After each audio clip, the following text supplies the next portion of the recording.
Per- Perfecto. Aquí estamos.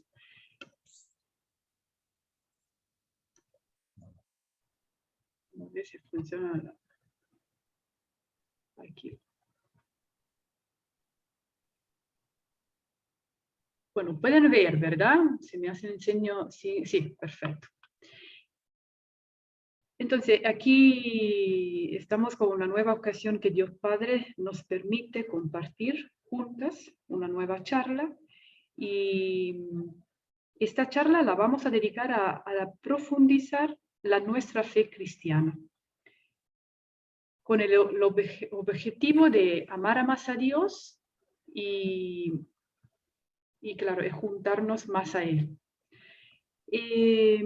Aquí tenemos a Juan Pablo II y otro personaje muy, muy importante y es un grande.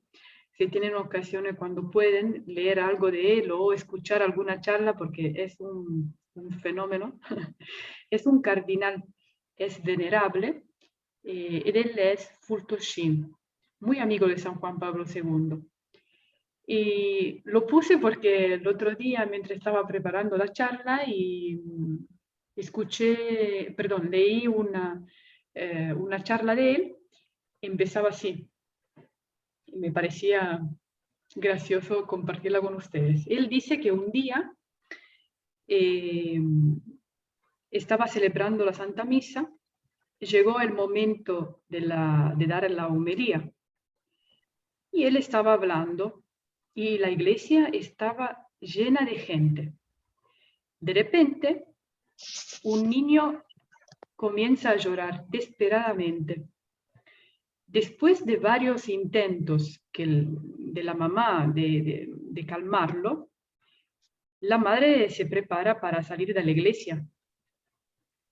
Cuando la madre con el bebé, que mientras lloraba, seguía llorando, la madre se está caminando por el pasillo central cuando Fulton Sheen la llama y le dice: mira señora, no se preocupe, su niño no me molesta.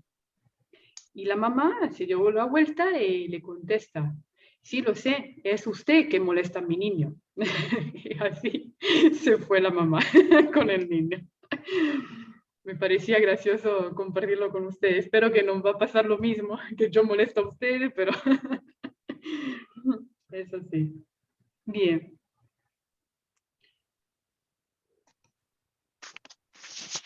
Como estaba contando, hoy vamos a profundizar un poquito nuestra fe cristiana.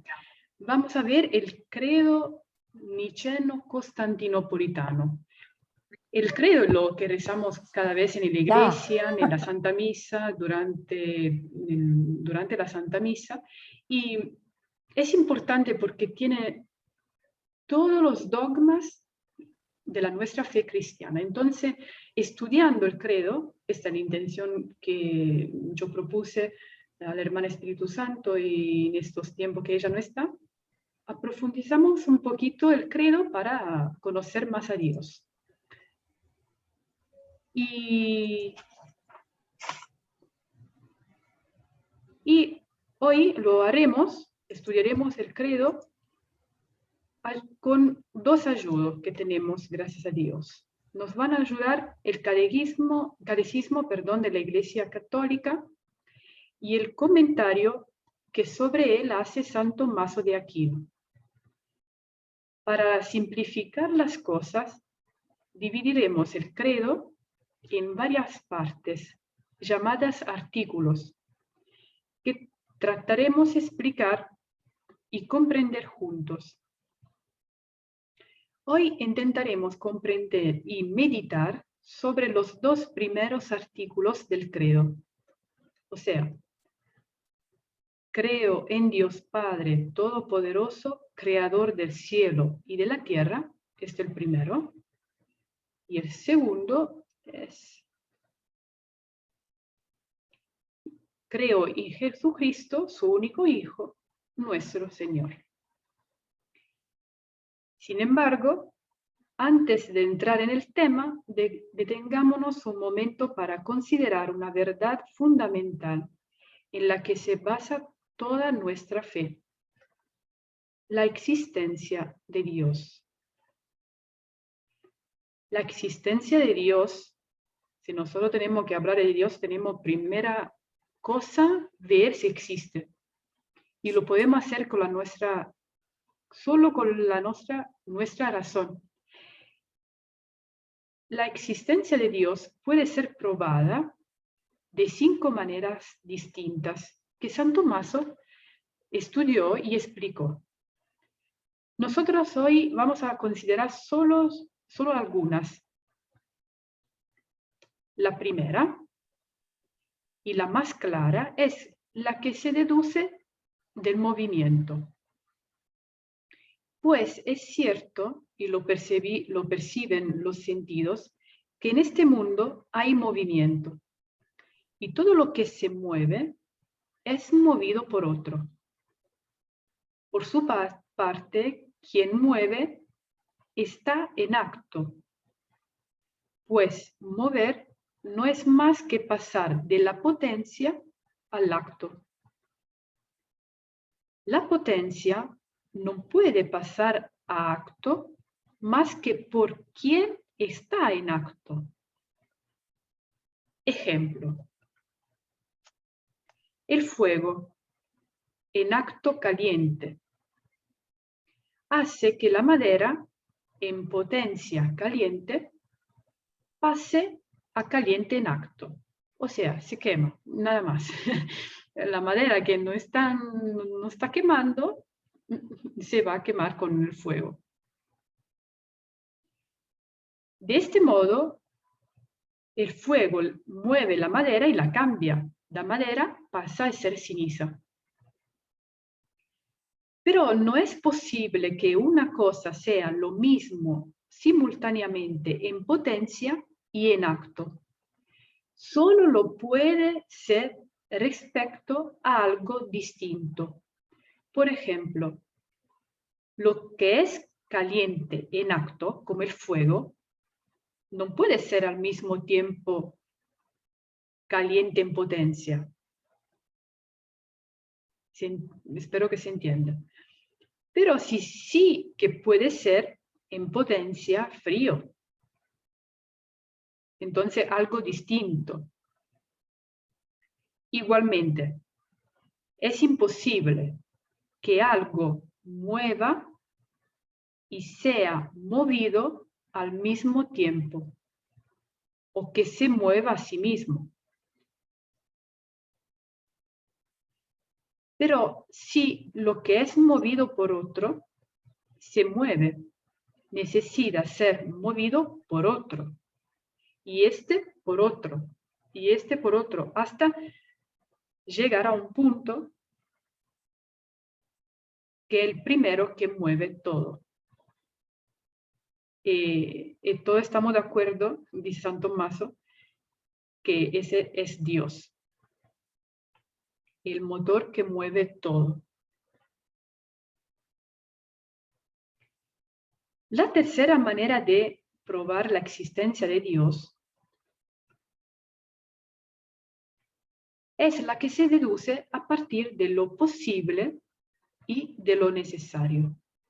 Y Santo Tomás dice, encontramos que las cosas pueden existir o no existir,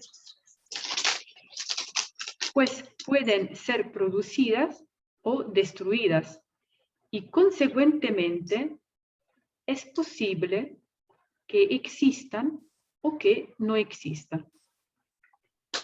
Es imposible que las cosas sometidas a tal posibilidad existan siempre, pues lo que lleva en sí mismo la posibilidad de no existir, en un tiempo no existió.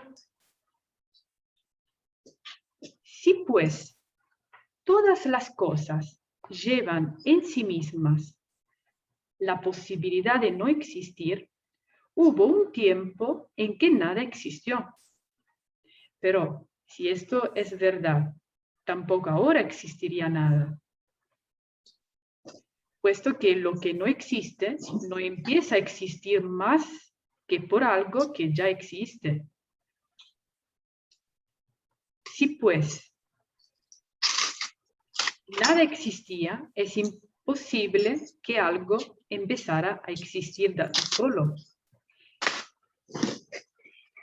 sino que es preciso algún ser necesario.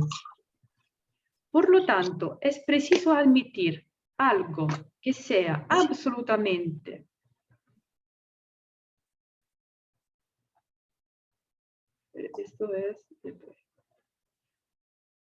Por lo tanto, es preciso admitir algo que sea absolutamente necesario, cuya causa de su necesidad no esté en otro, sino que él sea causa de la necesidad de los demás. Todos le dicen Dios. ¿Sí? Parece un...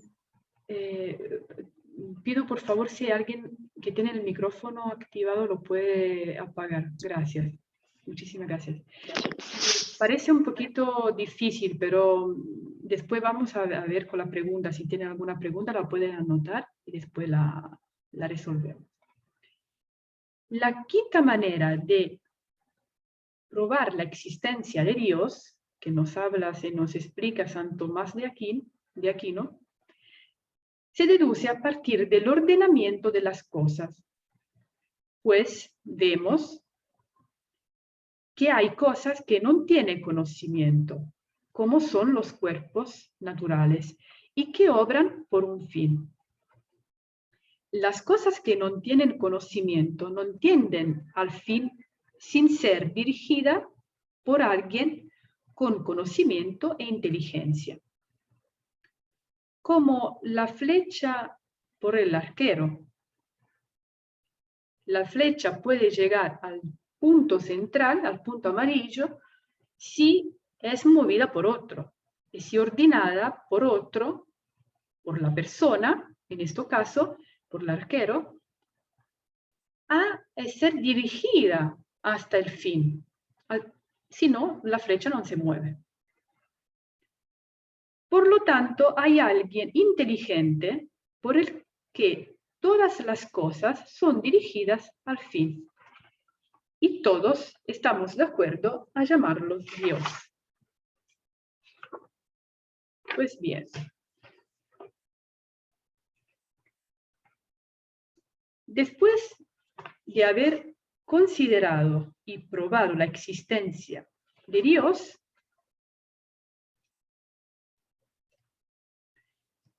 vayamos a ver cómo Dios mismo se preocupa por darse a conocer por su criatura, por el hombre. De hecho, antes de que Santo Tomás naciera y escribiera las 5 formas de conocer a Dios solo con la razón, Dios mismo se revela al hombre. ¿Y cómo? Nos habla la Sagrada Escritura diciendo que Dios se revela al pueblo de Israel diciendo quién es. En este caso, en la imagen, usted ve Moisés, la zarza ardiente, donde se escucha la presencia de Dios, y Dios habla a Moisés, diciendo yo soy. Yahvé. Entonces, la primera cosa que Dios revela al hombre es su nombre. El nombre expresa el nombre de cualquiera, ¿no? De cualquier tipo de personas o de cosas, expresa la esencia, la identidad de la persona en este caso. Mi nombre, el nombre de ustedes, expresa la identidad de cada una y el sentido de la vida, de su vida. Dios tiene un nombre porque es persona. No es una fuerza anónima y no tiene nombre. Entonces, comunicar su nombre es darse a conocer a los otros. Es, en cierta manera, comunicarse a sí mismo haciéndose accesible, capaz de ser más íntimamente conocido y de ser invocado personalmente. Si yo conozco el nombre de una persona, la puedo invocar, la puedo llamar. Si no la conozco, no puedo llamarla. Y eso es muy interesante. Nosotros cuando rezamos pidiendo a Dios Padre, ¿no? Padre nuestro que estás en el cielo. Nosotros sabemos quién es. Y gracias a Él, porque Él ya se reveló antes que nosotras podíamos estudiarlos, podíamos entender cómo hacer para llegar a Él. A revelar su nombre, Dios se revela al mismo tiempo su fidelidad, que es de siempre y para siempre. Se revela como el Dios que está siempre allí, presente, junto a su pueblo, para salvarlo. Pues bien, ahora sí que podemos comenzar, después de haber visto un poquito juntas las explicaciones iniciales, podemos comenzar a reflexionar sobre los artículos del credo. Comencemos con el primer artículo que dice, aquí ven en la imagen, creo en Dios Padre Todopoderoso, Creador del cielo y de la tierra. Entre todas las cosas que los fieles deben creer, que todas nosotras tenemos que creer, lo primero es que existe un solo Dios. Aquí está la provocación, son 3 personas, un solo Dios, pero nosotros creemos en un solo Dios. ¿Qué significa Dios? Significa aquel que gobierna y provee al bien de todas las cosas. Así es que que Dios existe, así es que cree que Dios existe aquel que cree que Él gobierna todas las cosas de este mundo y provee a su bien. Sin embargo, hay algunos que creen que Dios gobierna y dispone las realidades naturales, pero no creen que Dios sea providente respecto de los actos humanos. Así que no creen que los actos humanos estén gobernados por Dios. Y la razón de ello es que ven que en este mundo los buenos son afligidos y los malos prosperan, por lo cual parece que no hay una providencia divina respecto a los hombres, por lo cual, hablando por ellos, dice Job, que estas personas son como la persona que piensan que Dios se pasea por los caminos del cielo y se desinteresa de nuestros asuntos. Pero, dice Santo Tomás, disculpan la palabra, pero dice Santo Tomás, pero esto es demasiado estúpido, pues a estos les ocurre como si algún ignorante en medicina, y aquí en el caso está el señor con la caja en la cabeza, si algún ignorante en medicina viera al médico recetar la medicina y creyere que eso lo hace acaso por su ignorancia de esas reglas. Entonces, Dios gobierna también los actos humanos.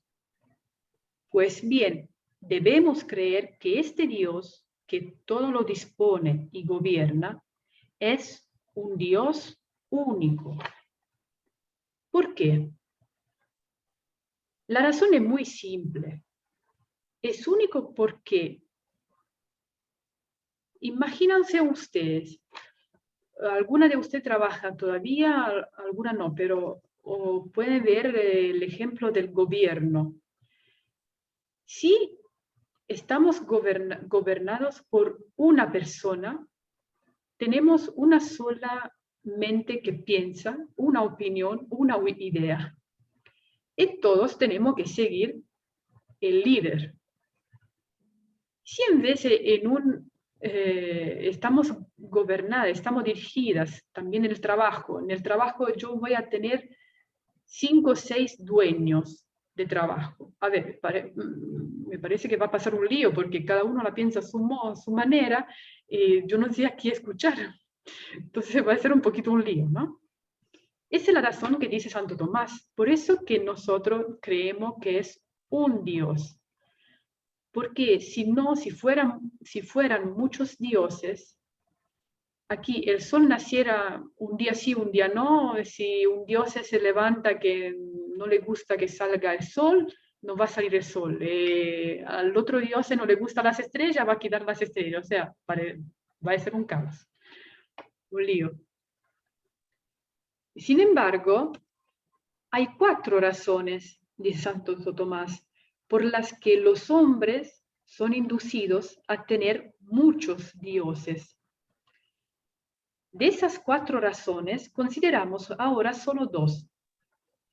La primera es la flaqueza del entendimiento humano, porque hombre de flaco entendimiento, incapaces de elevarse por encima de los seres corporales, no creyeron que hubiese algo más allá de la naturaleza de los cuerpos sensibles. Y en consecuencia, entre los cuerpos tuvieron por prominentes y gobernantes del mundo a los que les parecieron más bellos y dignos de todos. Y les atribuían y consagraban un culto divino. Y estos son los cuerpos celestes, el sol, la luna, las estrellas, etc. Esto pasaba antes, pero todavía es ahora, porque la astronomía y los signos zodiacales, pienso que se dice así, y es esto, es pagano, es creer que yo me levanto mal porque mi estrella se movió mal. O sea, es pagano creerlo y no es católico, pero Santo Tomás explica la motivación. Son personas que creen en esto porque son incapaces de ir encima a esto. Si las estrellas es tan bella y tan hermosa, a ver, voy a entender que está alguien más que la creó, alguien más que la mueve, porque sola no se mueve. Y es increíble esto. Es muy hermoso. Y dice Santo Tomás que a estas personas que creían y creen hoy todavía que el sol es un dios, o no sé, también algunos piensan que el denaro es un dios, le pasa como a uno que fue a la corte de un rey y queriendo ver al rey, se imaginaba que cualquier persona de la corte del rey, bien vestido, o cualquier funcionario, era el rey. Eso pasa lo mismo. La segunda razón es la malicia del diablo, pues desde el principio, quiso igualarse a Dios, y tal decisión nunca la ha revocada, por la cual todo su esfuerzo consiste en hacerse adorar por los hombres y en que le ofrezcan sacrificios. El mismo diablo dijo a Cristo en el Evangelio de Mateo, se puede leer, y dice, el diablo una de las tentaciones que presenta Cristo, le dice así, todo esto, o sea, todo el mundo, todo lo que está viendo, todo esto te daré si postrándote me adoras. O sea, no le pidió a Cristo, dame un perro, regálame un gato. No, le dijo, te arrodillas y me adoras. Y esto le puedo asegurar, ustedes lo saben perfectamente, lo pueden comprobar cada día, que el diablo busca esto cada rato. Es impresionante. No quiere que nosotros nos arrodillamos delante de Dios.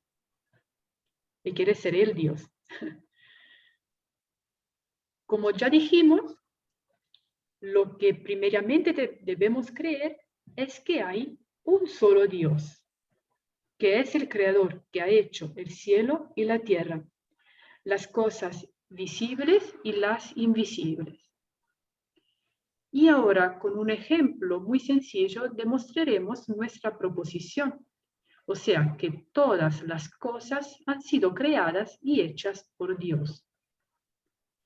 Es claro que si alguien entra a una casa, imagínense ustedes, ¿no? Si alguien entra a una casa y al penetrar en ella sienta calor, y conforme va avanzando siento mayor calor y más, pensará que hay fuego adentro, aun cuando no vea el fuego que produce dicho calor.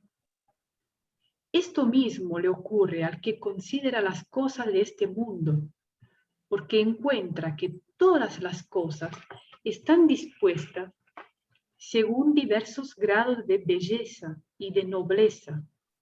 Y cuanto más se acercan a Dios, aquí yo puse en la pantalla varios elementos que más se acercan a Dios. En el principal están los ángeles, ¿no? Que los hombres somos un poquito más inferior a los ángeles porque tenemos cuerpo. Los ángeles son espíritus, más se acercan a Dios. Tanto más nos acercamos a Dios, tan maravillosa es la criatura. Ya mirando un bebé, ¿por qué puse el bebé? Por esto, porque ya solo mirando un bebé es una hermosura. Decía Madre Teresa de Calcuta cuando le preguntaban, Madre, yo soy seguro, le decía uno de la revista que hacía entrevista a ella, le decía, yo soy seguro que Dios se olvidó de los hombres. Y le dice Madre Teresa de Calcuta, dice, hasta que yo veo una mamá embarazada, te puedo asegurar que Dios no se olvidó de los hombres. Y aquí porque los cuerpos celestes son más bellos y nobles que los cuerpos inferiores y así los invisibles, como los ángeles, son más nobles y maravillosos que los hombres. Por lo cual debemos creer que todas estas realidades vienen del Dios uno, que da a cada cosa su existencia y su excelencia. Por la consideración de esta doctrina, el hombre, o sea, cada uno de nosotros, es llevado a 5 consecuencias. La primera, el hombre es llevado al conocimiento de la divina majestad. ¿Por qué? O sea, tenemos que conocer a Dios. ¿Y por qué tenemos que conocerlo a Dios? Porque el artesano es siempre superior a sus obras. El carpintero es superior a la silla que va construyendo o a la mesita que va construyendo. Es superior. Dios es superior a toda la creación que hizo. Es superior a nosotras que nos crió, nos ha hecho. Y por eso, y como Dios es el creador de todas las cosas, es evidente que está encima de todas las cosas. Segunda consecuencia es que el hombre es llevado a dar gracias a Dios. Porque si Dios es el creador de todas las cosas, resulta evidente que cuanto somos y tenemos de Dios procede. Tercera, el hombre es llevado a la paciencia en las adversidades. Eso es muy interesante, nos ayuda muchísimo.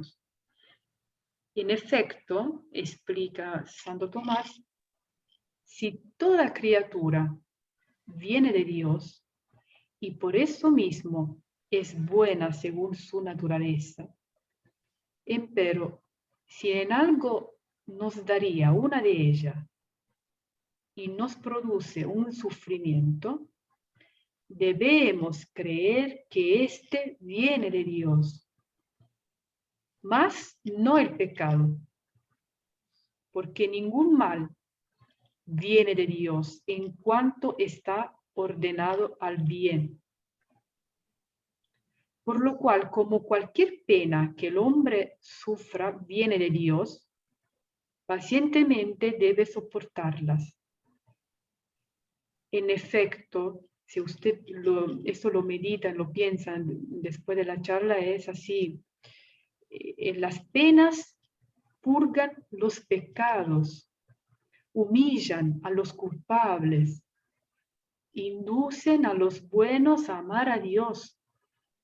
Si yo hago un pecado, después me pasa algo que me hace sufrir, ese sufrimiento puede reparar el pecado que yo cometí, porque me está humillando.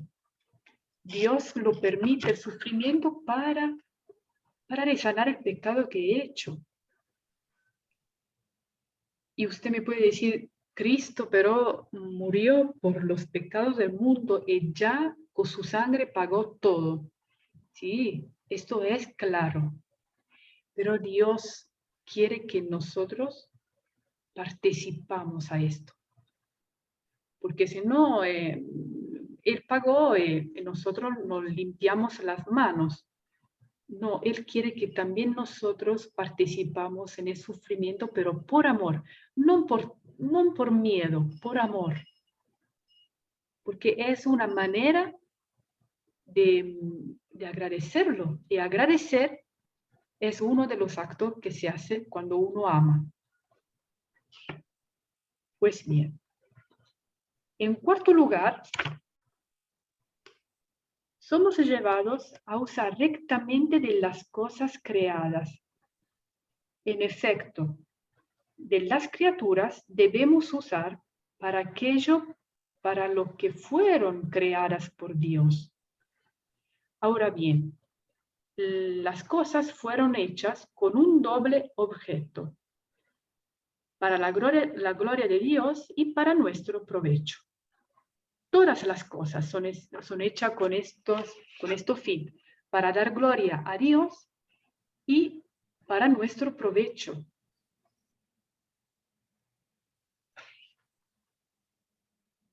Por lo tanto, debemos usar de las cosas para la gloria de Dios, o sea, para que al usarlas agradecemos a Dios, y para nuestro provecho, sin cometer pecado.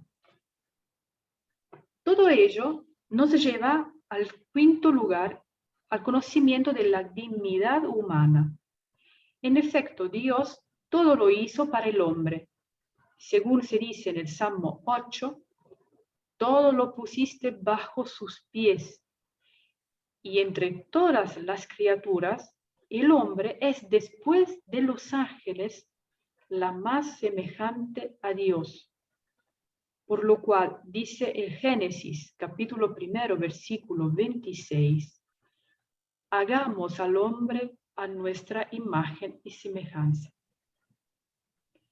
Y esto Dios, la Santísima Trinidad, porque aquí dice hagamos, estás hablando la Trinidad, no lo digo del cielo, no lo digo cuando crió los animales, o el cielo, la tierra, el sol, la luna, las estrellas. El Génesis, si nosotros lo meditamos y lo leemos, lo dice solo refiriéndose al hombre.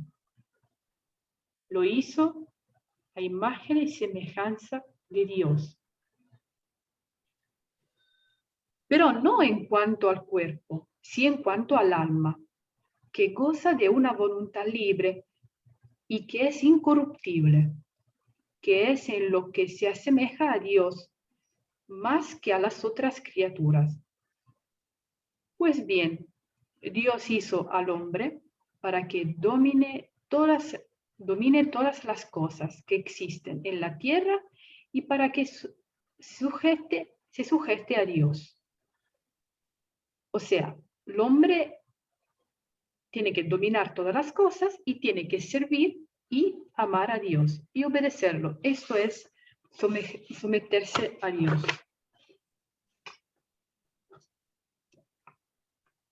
Acabamos con el primer artículo. Ahora vamos a ver el segundo, que es el último por hoy. Y el segundo artículo dice así: creo en Jesucristo, su único Hijo, nuestro Señor. Bien. No solo es necesario a los cristianos creer que tenemos un único Dios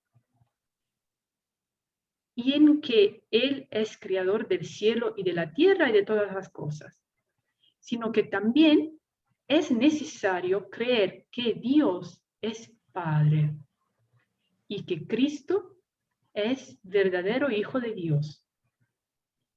Escuchamos el primer Papa, San Pedro, en su segunda epístola canónica, capítulo primero, cuando él escribe, ya es Papa, ya recibió el orden de Dios, de Cristo, de fundar la Iglesia.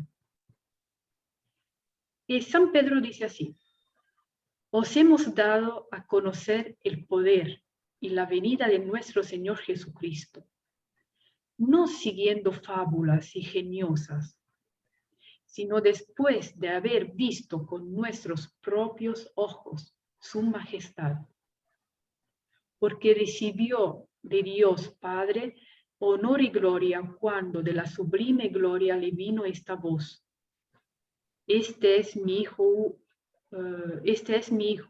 muy amado, en quien me complazco, oídle. Nosotros mismos escuchamos esta voz venida del cielo, estando con él en el Monte Santo. Esto es el testimonio que da San Pedro, un pescador que conoció a Cristo, conoció a Jesús, vivió con él, dejó su familia para seguir a Cristo. Era el primer papa. Y fue él que lo negó, pero se arrepintió y pidió perdón. El mismo Jesucristo en muchas ocasiones llama Padre suyo a Dios. Y él mismo se dice Hijo de Dios. Además, Jesucristo es Hijo único de Dios Padre. De hecho, San Juan, apóstol, en su primera carta dice: Él es Cristo, se está refiriendo a Cristo, Él es Hijo único, que está en el seno del Padre. Y el mismo Jesús dice: antes de que Abraham fuese, yo soy. Ahora bien, dice San Tomás, aquí hace como una ironía, y dice: es claro que Abraham nació antes de la Santísima Virgen María. Entonces, por lo cual nosotros confesamos que nació del Padre antes de todos los siglos. Cristo ya nació antes, porque ya estaba presente en la Santísima Trinidad. Se encarnó históricamente, y podemos decir cuándo se encarnó en el seno de la Virgen María, pero él ya existía antes, porque era Dios, es Dios.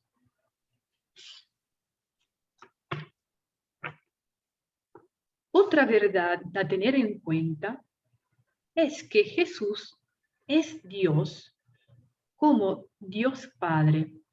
De hecho, nuestro Señor dice: yo y el Padre somos una sola cosa. Y es evidente que se refiere a la naturaleza, y por lo tanto, como el Padre siempre ha existido, también el Hijo. Es evidente, por lo tanto, que debemos creer que Cristo Él es el unigénito de Dios y verdadero Hijo de Dios, y que siempre ha sido con el Padre, y que uno es la persona del Hijo y otro la persona del Padre, y que es de una misma naturaleza con el Padre. Pero todo esto que creemos aquí abajo por la fe, tenemos el consuelo que lo vamos a conocer en la vida eterna por una visión perfecta, como los santos que están en el paraíso y todas las personas que están en el paraíso ya tienen esta visión perfecta. Por lo cual, para nuestro consuelo, diremos algo de estas cosas.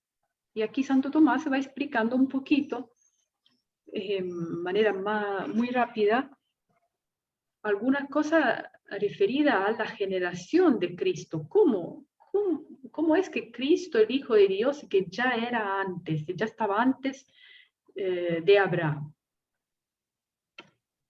Es de saber que los diversos seres tienen diversos modos de generación. En efecto, la generación en Dios es distinta de la de los demás seres, por lo cual no podemos llegar a conocer la generación en Dios, sino por la generación de aquello que en las criaturas alcance a ser más semejante a Dios. Pues bien, nada es tan semejante a Dios como el alma del hombre. Y aquí el modo de la generación en el alma. Entonces dice Santo Tomás, si yo voy a ver cómo pasa la generación, cómo viene la generación en el alma de un hombre, yo puedo entender más o menos lo que pasa en Dios. Y dice así, el hombre piensa por su alma alguna cosa que se llama concepción de la inteligencia. O sea, si yo pienso, ahora no tengo ningún coche aquí, ¿no? Pero yo pienso al coche. Esto que yo estoy pensando es una concepción de la inteligencia, nada más simple de así. Y tal concepción proviene del alma como de un padre, o sea, como si yo estoy generando un pensamiento, una concepción. Entonces yo soy, en este caso yo soy el padre, la mamá, lo estoy generando yo, este pensamiento. Y dice Santo Tomás, y esta concepción se llama verbo de la inteligencia o verbo del hombre. O sea, el verbo es una pronunciación, es una concepción, ¿sí? Una cosa abstracta, pero que la tengo en la mi inteligencia. Así es que pensando, el alma engendra a su verbo. De la misma manera, el Hijo de Dios no es otra cosa que el verbo de Dios, no como un verbo proferido afuera, porque tal verbo pasa, sino como un verbo concebido interiormente. Por lo cual, ese verbo de Dios es de una misma naturaleza con Dios, igual a Dios. Y como el artesano lo hace todo conforme a la forma que preconcibió en su inteligencia, lo cual es su verbo, de la misma manera Dios lo hace todo por su verbo, o sea, por Cristo. ¿Cómo? Por su arte. Y aquí tiene una imagen para ayudarnos. Aquí hace escultura de mármol, como Miguel Ángel en este caso, porque tenemos la Virgen de la Piedad de Miguel Ángel. Bueno, el artista tiene que tener una concepción de lo que tiene que hacer con el mármol, con un pedazo de mármol. Quiero hacer la cara de la Virgen. Bien, entonces ya esta idea es un verbo, el verbo que yo tengo adentro.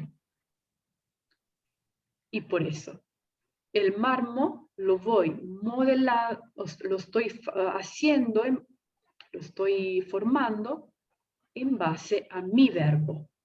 Y así hizo Dios. Todo lo ha hecho refiriéndose a su verbo, que es su Hijo, es Cristo. Pues bien, si el verbo de Dios es Hijo de Dios, y si todas las palabras de Dios son cierta semejanza de ese verbo, tenemos que vivir las 5 consecuencias que derivan de esta verdad. En primer lugar, debemos oír con gusto, con placer, las palabras de Dios, pues la señal de que amamos a Dios es que con agrado escuchemos sus palabras. Eso pasa también con nosotras, ¿no? Cuando los hijos no están escuchando a la mamá. A ver, pero dame atención, escúchame bien. No, pero te estoy escuchando. No, pero no está poniendo atención. Bueno, eso es otra cosa, ¿no? En segundo lugar, debemos creer en las palabras de Dios, porque gracias a esto, Él habita en nosotros. En tercer lugar, no solo tenemos que creer, también tenemos que meditarla. En cuarto lugar, es menester que el hombre comunique la palabra de Dios a los demás, advirtiendo, predicando e inflamando. Por último, debemos llevar a la práctica la palabra de Dios. Aquí la única cosa, estamos para terminar la charla, aquí la única cosa que quería parar un ratito es el hecho de meditarla. Y a veces nos preguntamos cómo meditar la palabra de Dios. Me doy solo un ayudo y después podemos hacer una charla sobre este tema. Si mi mamá me dice, a ver, yo vi hoy un chico hacer algo de malo y este chico es tu amigo. Bueno, mi mamá me lo dice, yo lo escucho, pero me queda así, en el aire. Pero después yo le pongo atención. Entonces como la grabé en la mi inteligencia y la voy escuchando otra vez. A ver, pero mi mamá me dijo que mi amigo hizo esto. Y la voy meditando, o sea que me paro a pensar a lo que me dijo mi mamá. Y de ahí saco una reflexión. Así es con la palabra de Dios. Estas 5 consecuencias que tenemos que vivir, podemos pedir ayuda a la Virgen María, porque ella la observó por su orden, al engendrar al Verbo de Dios. En efecto, primero escuchó la palabra de Dios cuando el ángel le dijo, el Espíritu Santo descenderá sobre ti. En segundo lugar, consintió gracias a la fe, o sea, creyó. Ella contestó al ángel diciéndole, he aquí la esclava del Señor, hágase en mí según tu palabra. En tercer lugar, la llevó en su seno, tuvo a la palabra de Dios en su seno, a Cristo hecho hombre, al Verbo de Dios hecho hombre. ¿Y qué hace la Virgen después de la aparición del ángel? Después que ahí engendra al Hijo de Dios. Va a visitar a su prima Elizabeth. Va a predicar, o sea, sale afuera de su casa y va a llevar la palabra de Dios consigo. El niño Jesús estaba con ella. y la va a donar a su prima. Y en cuarto lugar, lo dio a la luz. Claro, nació la palabra de Dios, nació el hijo único de Dios, Jesucristo. Y por último, lo nutrió y lo amamantó. Entonces, le pedimos a la Virgen Santísima, la Madre de Dios, que nos alcance esta gracia, que también nosotros podemos vivir las 5 consecuencias que acabamos de leer, y especialmente que podemos amar a Dios para llegar un día en este lugar hermoso que se ve en la imagen, alabando a Dios con los ángeles y los santos. En el nombre del Padre, y del Hijo, y del Espíritu Santo. Amén. Ahora voy a